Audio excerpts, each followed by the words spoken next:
Hello, I'm Jennifer Nascimento with English Outside the Box, and welcome back to 5-Minute English.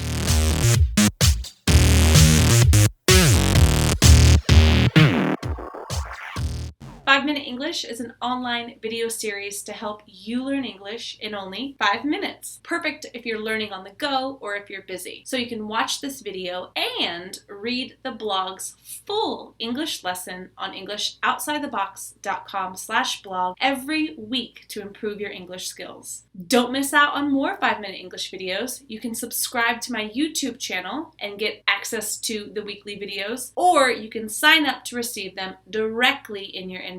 That's right. If you want these lessons and more in your inbox, then you can sign up with this link right now. But let's get into it. Today we're talking about another confusing grammar point. Gerunds, the ing, and infinitives. To in the base verb.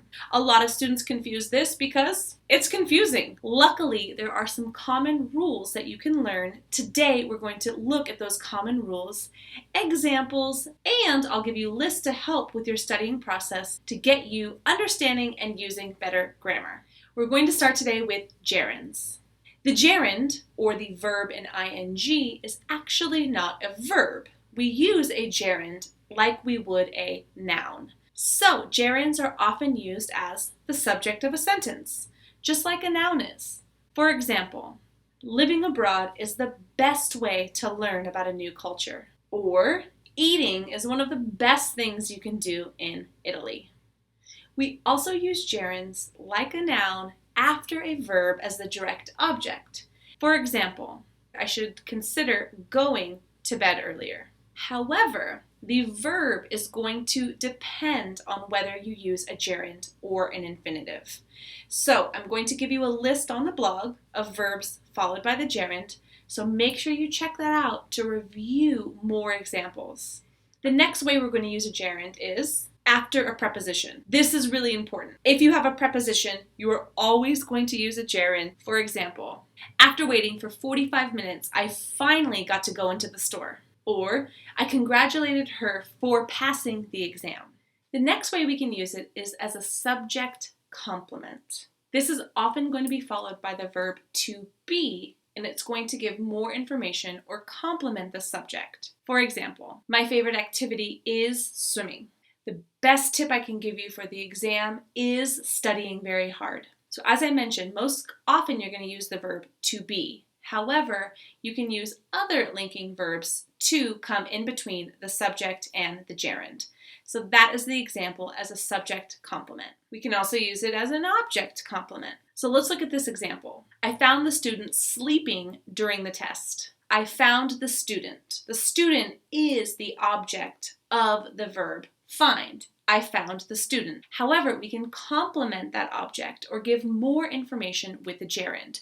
I found the student sleeping during the exam. Okay? Now we're going to be talking about infinitives. The infinitive is going to be to and the base verb. For example, to go, to eat, to walk. Just like the gerund, the infinitive can also be used as a subject. However, this is not very common and it sounds quite formal and unnatural in American conversational speech. But to give you some examples, I could say, to swim is my favorite activity.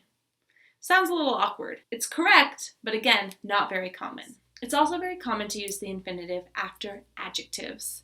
For example, he was sad to say goodbye to his best friend. Or, he was happy to see him again. Remember, we can also use the infinitive after certain verbs. For example, I agreed to go even though I didn't want to. Or, I hope to pass the exam. Finally, to end this video, I want to tell you there are some verbs that can be followed by both the gerund and the infinitive with no change in meaning. That means you can use both and both are okay. An example of this could be like or love. I like to eat, I like eating, I love to eat, I love eating. Additionally, there are some verbs that can be followed by both the gerund and the infinitive, but there's a big change in meaning. Okay. So there was a lot that I reviewed today, the basic rules and some examples of how to use gerunds and infinitives. Because this is quite complex, there's a lot of information I can't include in this video. I'm sorry, I recommend reading the blog post because you'll see even more examples, and the best part is your practice sentences and practice questions. I encourage you to answer the practice questions in the comments below this video, on the blog, or on social media for you to get feedback. Remember, you can always learn with me in additional ways. If you're interested, I give online Skype lessons, and I have group conversation classes available. If you're interested in joining Skype classes or the group lesson, you can head to the website now, EnglishOutsideTheBox.com, learn English, and find out more or sign up today. I wish you a fabulous week, and until next Tuesday, happy studying!